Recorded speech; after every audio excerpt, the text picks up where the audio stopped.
We've assembled the panel for you, and if I just start over on the far side there, the friar in the habit is Father John Sullivan, who is an American discalced Carmelite, very much involved with Carmelite publications and a great writer on Teresa of Avila. You've then already seen Professor Peter Tyler. We had his talk before lunch from St Mary's University in Twickenham. Next to him, Sister Jo Robson, who is an enclosed Carmelite sister from Ware Carmel in Hertfordshire.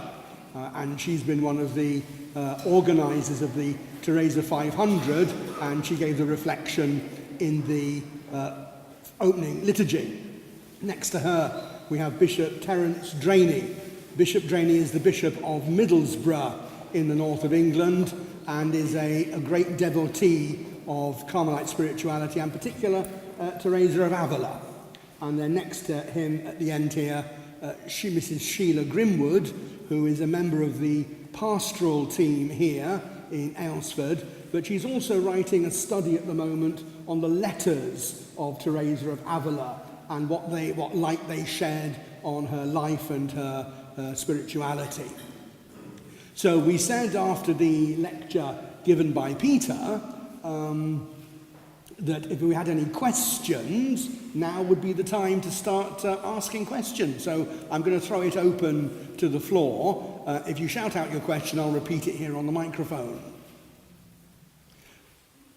Peter, you implied that Teresa was the brains and not John of the Cross. Would you not say that they were mutually enriching to one another in their formation of Carmel at that stage? I think I was trying to imply, I'm sorry if I gave the wrong impression, that there's been this implication that John was the brains and Teresa was the pretty, ecstatic one. I think I was trying to correct that. When I wrote this book before the anniversary, I wanted to take seriously Teresa's role, her status as doctor of the church. And I don't think it's a coincidence that she's the first woman doctor of the church. And in doing that, I think another thing I must say is that we all make Teresa in our own image. So I was trained as an Oxford philosopher, so I've made Teresa into an Oxford philosopher, basically. But what was interesting with that book, and again, I'll pass the microphone over to Sheila and Jo. I'm not really the person to comment on this. I think there is a gendered reception of Teresa. There's no doubt about that. And even my book got a gendered reception.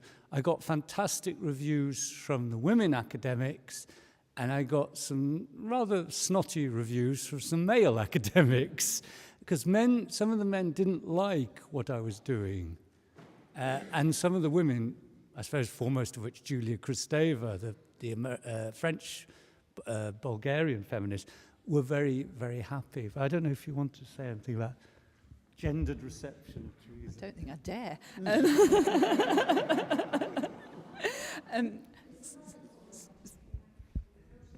Perhaps it's not switched on. Yeah, it's on. Yeah, it's on. Like that. I'll just stun Peter with the stun gun. I've been thinking over the last 12 months a little bit about how we as Carmelites read Teresa and how that might be different from how an academic reads Teresa or how somebody coming to her from another discipline might read her.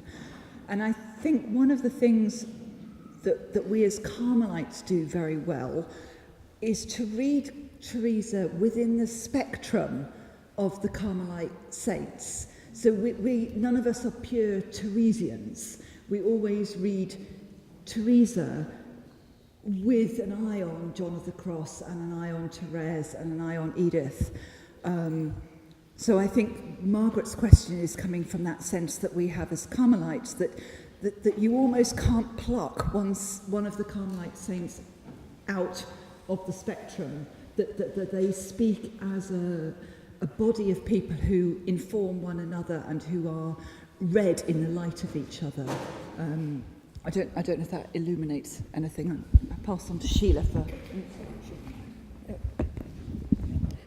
Sorry, I don't really have quite on that side, but when you were saying about the brains of the thing, what strikes me, not particularly comparing her with the other Carmelites when I look at her, is what a wonderful teacher she is. I used to teach, and the way she teaches, her examples, although she says she has no imagination, the number of instances she gives, the examples, the similes, the figures of speech she uses to make sure that the point she's made has really been understood.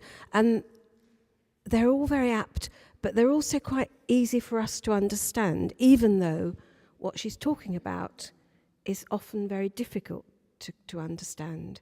So I'd certainly say she has a terrific brain, a terrific understanding, but she can express it, which is something that not all spiritual writers do so well. Can I just broaden that and ask Bishop Drainey? We just heard the phrase there, doctor of the church, and in a certain sense, being a bishop in the church, you represent maybe today that wider perspective of the Christian church, the Catholic church. What's the kind of the impact or the significance of Teresa from your perspective of the church? If I can just first of all just say a word about the first question, because I was listening to what the speakers were saying and thinking myself, and it's much. I speak from a much more personal point of view, really. Certainly, John was the structured academic. There's no doubt about that. You know, that was his gift. Teresa was a highly intelligent woman and a highly talented woman who used all her gifts for the glory of God. Even the power of influencing people, can you say? I mean, isn't it amazing that as soon as John was ordained to the priesthood and he went home to Medina del Campo to see his mother and family, who happened to be at the Carmel in Medina del Campo? But Teresa, there she was. And right from the very first moment of John's life as a priest, Teresa was influencing him. And from that point of view, I would say that she was the organizer. She certainly had a great influence and a great power over him, and helped him to use his talents like her for the glory of God, and for the church. Coming back to your question now with regards to Teresa, I mean, I've got to be careful what I say because I've got a sermon to preach after this, and I don't want to preach the sermon at this moment as well. But she had a tremendous influence over me personally through all my years. I was out in Spain for 12 years, and I kept on bumping into her here, there, and everywhere, and her works and the results of her works were all over the place, written large throughout Spanish culture. But she really taught me at a time I needed to know that coming to know God, love God, and be a person of prayer was not a technical thing. It wasn't a specialist subject, you know. It wasn't just reserved for the very clever, the very holy, the very spiritual. It was actually for us all, that God wanted us all to enter into this relationship of love with him. And it was Teresa who told me that. It was in Teresa's writings that I read that. I could feel it burning off the page as I read it. So from a very personal point of view, she's very important in my life. And I think it's important for me as a bishop to keep on telling people that, you know, we're all called through our common baptism to be a holy people, to be a people of prayer, to come to know God deeply and lovingly. And what she did, we're all called to be as well. And she led the way, and she tells us very, very clearly how we are to do it in simple ways and in simple words. And that's why I think she's very, very important. Similarly with John, I'm not going to talk about John now, but similarly with John. Thank you very much. Thank you. So, and another question? In Peter's lecture, and I'm not sure whether I've heard this correctly, but you said there were like a group of people, and Teresa was like the spokesperson or the front man. Could you tell us a little bit more about the other people in that sort of loose group? So who were the other people around Teresa that she functioned almost as a spokesperson for this group? Thank you. It's a really good question. Again, she, in the dispositions after her death, and also in the Book of the Life, she gives descriptions of this group of sort of holy women. And what you have to understand is the Encarnacion, the monastery that she lived in, was a very strange place, In the late Middle Ages, we have this, I mean, I don't want to turn this into a discourse, but very quickly, in the late Middle Ages, you have a lack of men, effectively. We've had the plague, we've had the 100 Years' War, so young men of fighting age have gone. And what happens for the first time in Christian history, we have girl power. We have groups of women, they're called, in Spain, they're called beatas, blessed ones. In the north, we call them beguines, brides of the desert. And you can still see these beguinage in Antwerp, in the Low Countries. There was even one in Norwich. We had them in England. So we had these groups of women coming together, reading the Bible together, and studying Scripture together, and praying together. Now, the Encarnacion was one of these groups. So it was a funny, interesting group of slightly disparate women. Quite fiery. I mean, if you've ever been to Avila, it's quite a matriarchal place, and women, they are in control of many things there. And what was happening in the Encarnacion was this sort of tradition of groups of these holy women getting together just carried on. Now, when Teresa founded the first foundation, San Jose, it was actually in the name of one of these women who was a lay woman, Guiamar. You can say a little bit more about it.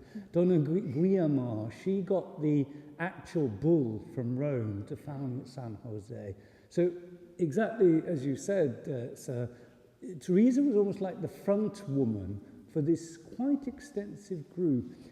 Another thing to notice is if you look at the prioresses of the foundations that we talked about this morning, a lot of them are relations of Teresa, cousins of Teresa. They're all quite intermarried. There are a lot of relations going on. So it's a group that knew each other. The other thing to say is that when Teresa makes her foundation, she doesn't helicopter in nuns from other places. What she does, and John does this as well when he founds his foundation, they go to a city, they scout it, often they're invited there, and they find these pre-existing groups of people who are gathering together in prayer, and then they, as it were, give them the Carmelite franchise. So that it's like McDonald's, they're allowed to use the golden arches of the Carmelites. So it's a sort of franchise system, which explains why, as it grows, each Carmel has its own sort of idiosyncrasies. I gave you that story in Medina del Campo. Seville is a very good example. I mean, really strange things going on in the Seville Carmel, which Teresa is very unhappy about. But again, it's reflecting the slightly idiosyncratic group that's grown up there. Did you want to say some more? Teresa, as Peter says, it's not that she had necessarily a big blueprint that she was going to say, I have to make each place the same as the one as the same as the one that had preceded it. She used her ability to work with the resources around and to make friendships with the folks. When you think it over, when she died because she was going to help the Duchess of Alba. She wasn't really where she was supposed to be, up in Burgos. She did it as a favor because the Duchess's daughter was having difficulty with childbirth. She was very humane in the way she proceeded doing things. It was like by divine inspiration, obviously.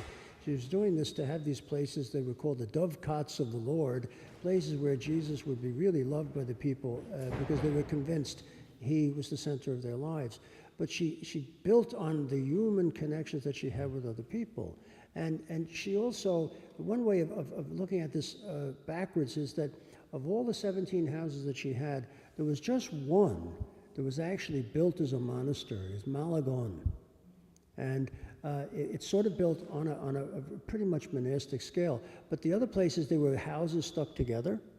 She would rent a place and then build on. San Jose, if ever, not too many people get into it, but it's an enclosed monastery, and because it's historical, everybody would like to, so the nuns are a little bit reticent to let you in, but sometimes we friars have a way of inveigling and all that. Well, you have to watch your head, because you're going from one part of a building into another building, up and down steps and all this and that. So I'm not saying that she just totally 10 sheets to the wind, but she could adapt well to the situation and therefore was happy to depend on these good people. Now, as Jody Belinkoff, at the time in 1982, at the other centenary that we had to celebrate the death of St. Teresa, she was a young scholar, was invited to take part in a symposium in Washington, D.C. She wrote a book about Teresa of Avila, Avila of Teresa, just to tell you what the context was of that city when Teresa came along. And what she points out is that there was already in Spain a beginning of a reform movement from other people from other parts of Spain. Juan de Avila was the great apostle of Andalusia, the place that Teresa was very ill at ease at. They needed to be converted. So Juan of Avila, another religious priest, he was down there working with them. There was this push for some kind of renewal. They knew there was the medieval heritage of the past that left religious life in a bad way, church life in a bad way. And so she caught ideas from those people. She talked with Francis Borgia, a saint. She was approved by Juan de Avila. She had this way of knowing how she could make friends with the friends of God. And as a result, she took the help of Doña Guiomar de Ulloa in Avila and other famous people, at least in the Carmelite folklore. Another thing which is interesting too is if you go to Avila, and we have a great apostle of Avila here telling you about what an interesting place it is as a city. In the Carmelite folklore, incarnation is where St. Teresa enters religious life into the Beaterio, but then she says, I'm going to go someplace else because we have to have a more intense way of living out the Carmelite rule. She founds San Jose. So she goes out past the city walls, the other side of the town, and founds there. You say, well, that's nice, so we're going to go find this place. But when you do, maybe take the trail from one to the other, you pass a place called St. Giles. What was that? That was the Jesuit house. And you see, it's in between where San Jose is and the Incarnation. And Teresa depends an awful lot on these young, new Jesuits to come in, and they're firing everybody up because they're doing good work and trying to reform the church. And she goes to them for spiritual direction, gets their assistance, gets their encouragement and all that. And you see, it was en route. She didn't just read books about the goodness and stuff. She interacted with people. She must have called in. And that's not at all far from the house of Doña Guiomar. See, these things just don't happen off on a cloud. or by some predestined vision that somebody has, like a la Buddha or And she whatever. had the transfiguration at Donna Guimar's house as well, didn't she? Okay, yeah, she had So transfiguration. one of her mystical graces occurs in the house of Dona Guimar, not necessarily in a church. That's what makes her, I think, as you were saying, a person using similes. You say that's the literary thing, but she does the French would say razmat. She's got her feet on the earth, and she's dealing with the step-by-step type of a thing, which should be, I think, of encouragement to us all, because to say we are all called, the universal call to sanctity, holiness is shared by all baptized Christians. It could maybe seem to be too much of an ideal if we don't realize that it does take place step by step, and that's what we're called to do. Not leaps, not to feel we have to do the great thing, but just do it from day to day. And that's what Teresa encourages me to.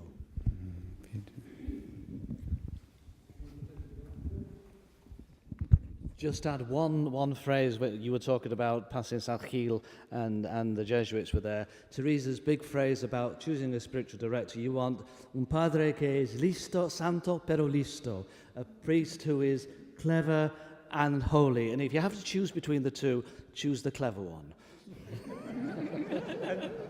And one more footnote. I can't remember which foundation, Sheila will probably know, one of the sisters says, we've got a new chaplain who's a Jesuit. How do we deal with him? And Teresa writes back, just ask them lots of questions. They like that.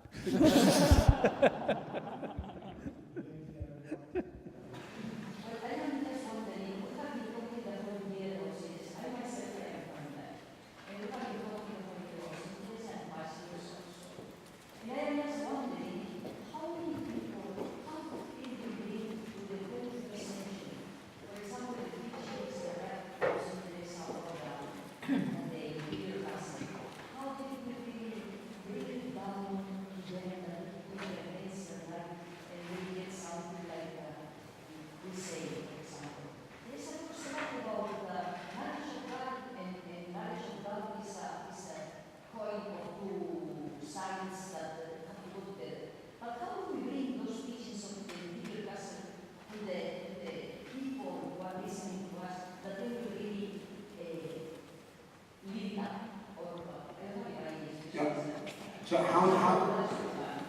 how do we bring the teachings of Teresa, for example, the interior castle, how do we bring those teachings to people today in the 21st century?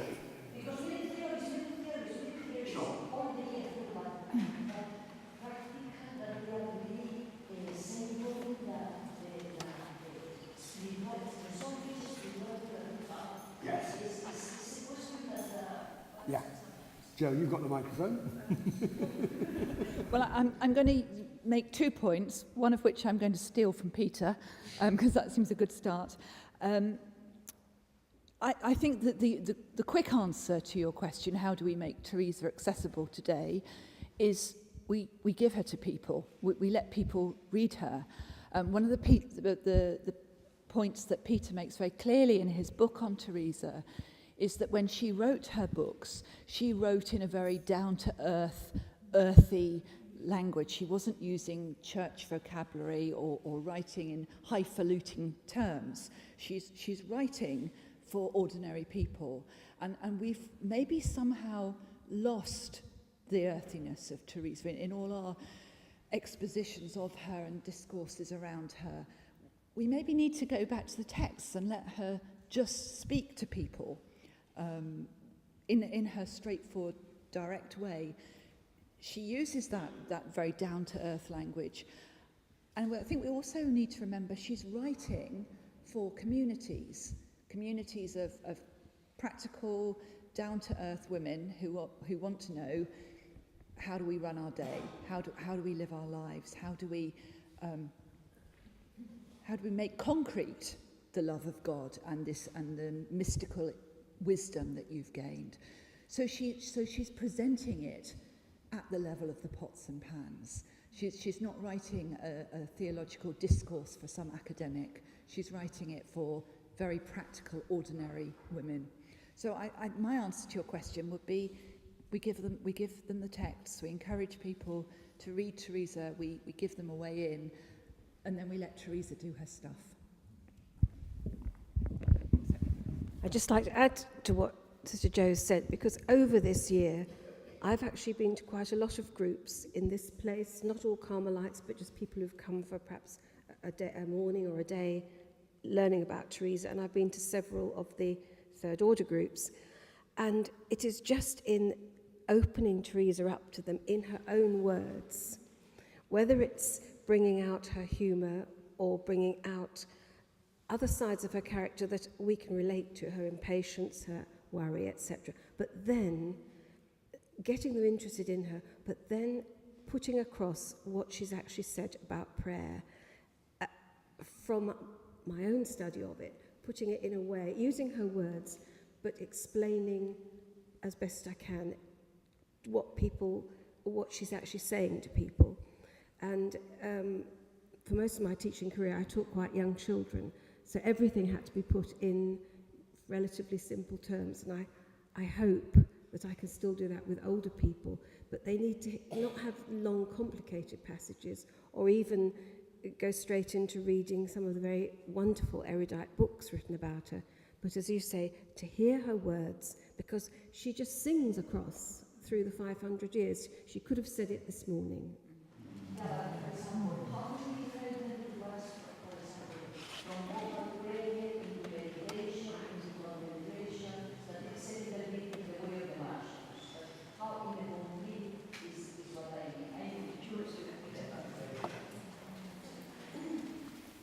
So how do we teach, for example, the passage there from vocal prayer, mental prayer, contemplation? I mean, thank you for the question. It's one that exercises me a lot. I think what I experience, I teach 18, 19, 20-year-olds. What I'm experiencing now is a whole generation in this country that's had no religious formation whatsoever. And when I was growing up, way back when, you couldn't have avoided getting some religious formation. And we've got now a whole generation coming through who's had no religious formation. So I sit with these people day after day. And what I notice is, I don't think you can get rid of spirituality. I'm a professor of spirituality, so I would say that, but I don't think you can get rid of it. So where does it pop up? What I find it popping up in three areas, two of which I looked at in the book that Jo mentioned, one of them I didn't. And the three areas I find them popping up, first of all, in psychology. We use the language of psychology in the way our fathers and grandfathers used the language of religion. And I find psychology very helpful because it can be a way in to these the realms that Teresa is exploring. She is a great psychologist. And the icon here belongs to Julianne McLean, who's here today. I've just reviewed her new book in the Mount Carmel magazine. She gives a very good exposition there of how, in a way, you can almost use Teresa or use psychology to introduce people to Teresa. The second thing, these things go in phases. The second big fad at the moment, or trend, is mindfulness. You see it all over the place, and if you haven't seen it already, you will, because the government are really pushing it now because it's cheap, basically. So, if I can say that. But you talked about mental prayer. As you know, the word in Spanish, oración mental, and I find the English translation, mental prayer, very unhelpful. As one of the Carmelites said to me in Dublin, sure, we're not mental now. And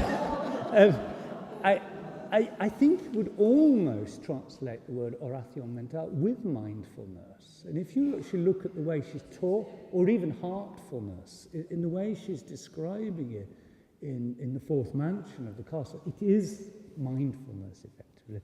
So this is, again, a second way that people, their spirituality is seeping out, is through other faiths.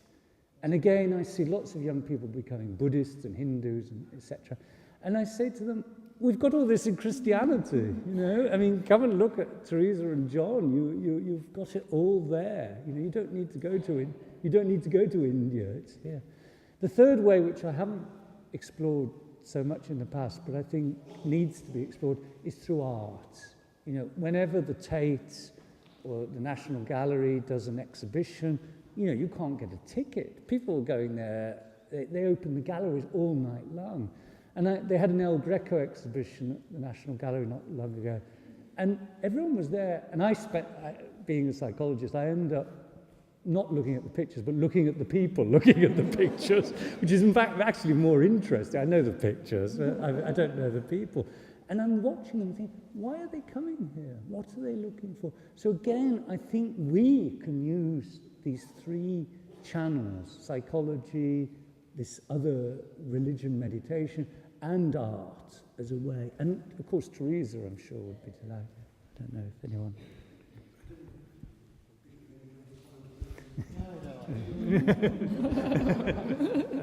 All right, I think we have time for one more question. Yeah, go on. One aspect of Teresa is her bravery, in the sense that, you know, the Spanish Inquisition were taking an interest, and obviously one has an understanding of what that might have involved from where we are now. But at the time, would she have been in a kind of milieu of fear? And if so, would many of the contemporaries have just turned on and said, oh, you know, forget what I said, you know, as you were. What therefore just carry on somehow, whether that suspicion, and also perhaps there might be an undermining of faith in herself, and what she was right believing in, the way she was going. You know, there is might how does she sort of navigate that? So what's Teresa's reaction to this environment that she's living in of suspicion? The Inquisition take an interest in her. What does that say to us about her bravery? And was she not maybe tempted to give up even in that sort of milieu of fear? Well, I'll pass the buck in a minute, but I just to say, I think your question is spot on. There's a very striking section early on in the life where she says, I would counsel anybody who feels fear but has an impulse to do something good, just to get on with it. So she knows what it is to feel called to do something and yet be aware of the potential consequences of it. That fear, I think, is known to her. And there are other places in her text where she says, you know, courage, Teresa, come on, or courage, my daughters, this is what you need. So fear is not something to which she's immune. And I'll pass over to the historians now for how she deals with it. I don't know. What comes to Shall I say something? He's thinking while I talk. I was asked to do a paper for a sort of interspiritual group, and they said they wanted something on Christian spirituality. What can Christian spirituality bring to the spirituality conversation? And without hesitating, I said discernment of spirits. Now, I think it's quite interesting you made the link between the Jesuits and Teresa. And of course, Ignatius makes this big thing about discernment of spirits. It's not surprising that at that time there's so much going on in Europe, in the church. There's a lot of disorientation, a bit like our own times again. And so discernment of spirits is absolutely essential for Teresa. And she often doesn't know herself. I mean, she gets some really useless spiritual directors. I mean, some of them are really doing her a lot of damage. I mean, telling her to do all sorts of strange things. And of course, there's the threats of burning at the stake for this alumbradismo. There's her father, her grandfather were exposed to the public humiliation because of their Jewish links. So it's a very real thing, you know. And also I think there is, as was reminded to me, I gave a talk in Ireland earlier this year, you know, that fear of hell, all Teresa's spiritual journey, according to the Book of Life, begins with that vision of hell. You know, we often downplay these things. These are very real threats. So she's through the grace of God, she's got the wisdom of the Jesuits who are helping her with her discernment. But I totally agree with you. You know, this fear is a very real thing. I don't think she's got it all cut and dried and she knows where she's going. There are indications, though, I think, where she insists among important virtues in the Christian life on humility, but humility taken as it's the truth. Accept the truth of who you are. And I really do think that she felt that she had to work within the limitations that were placed on her, but she never lacked courage. You know, she'd say a thing like, from this point forward, I decided to do what little I could. Start observing the constitutions and my ruled as perfectly as I could. You see, she knows she's dealing within limit, but she will do as much as she can. And then there's the other one too, the famous little ditty that we've heard, whether it's legendary or not, I don't know. But Teresa and 2 ducats might be something, but with Teresa, God and 2 ducats, we can do it, you see. She was limited herself, but relying on God, opening herself to the motions of grace. And again, as I said earlier, all these other good-minded people around her were saying, go get them, we'll help you. She did show that she was what Richard Crashaw called her, the undaunted daughter of desires, which is his borrowing one of her own expressions in Spanish, una determinación muy determinada. She was a determined old girl, you know? Because she did have, as you said earlier on, courage, even in the face of these difficulties.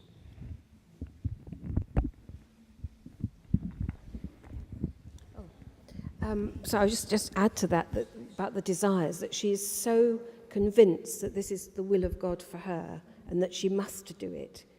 She has to do it because she knows how much God has given. After her own experience of the presence of God within her, she knows how much she owes God. And somewhere she says, in myself I often lost faith, in God never. So she had this determination. But she probably felt a lot of fear as well. I mean, everything's been said, really. I just add that she was certainly a courageous person, although at times she doubted herself. But everything she did, she was swimming against the tide. Right from the beginning, she was swimming against the tide. And she knew that. But as you said, Father, you know, with Teresa, with God and 2 ducats, she could do everything. And she was, once she knew that the Lord was with her, she had that tremendous courage, and on she went. Because when you look at everything she did, you know, there weren't many people who would be supporting her at the time. Well, there would be some, but there wouldn't be huge numbers of people supporting her, and there'd be an awful lot of people against her as well, you know. So a courageous woman, but her courage came from her trust in God. Thank you. I'm afraid we're going to have to call it a day there. It's great that there are more questions, but we need to get the chapel ready for Mass now, which will begin at 3 o'clock. The various sacristans have to come in and clear us all out. So back here at 3 o'clock, may I say thank you very much indeed to our panel.